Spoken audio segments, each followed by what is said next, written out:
வச்சுடுங்க. வச்சுடுங்க.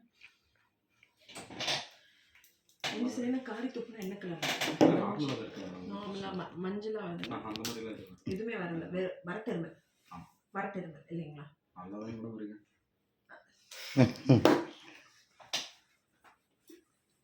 ஒண்ணுமே இல்லையா? சும்மா ஹாஸ்டல் ட்ரீட்மெண்ட் நீங்க ஃப்ரீயா உட்காந்து ஒரு ஹெட்செட் போட்டு நான் கொடுத்துருப்பேன். ஒரு ஊசி போட்டு விடுங்க. இதாமா ஒரு ஊசியா? கரெக்ட். கடைக்காரன்ட்ட போனா கடையில வந்து ஏதாவது ஃப்ரீயா கொடுங்க. டாக்டர்கிட்ட போனா ஊசி தான் ஃப்ரீயா வரும். அவருக்கு மட்டும் ட்ரீட்மெண்ட் பார்த்துட்டீங்க, எனக்கு எதுவும் பார்க்கலையே. சிரிக்க வைக்கணும்னு நினைச்சேன். நான் தாராளமா சிரிப்பேன். வைக்கணும்ல ரொம்ப ஈஸியா சிரிப்பேன்.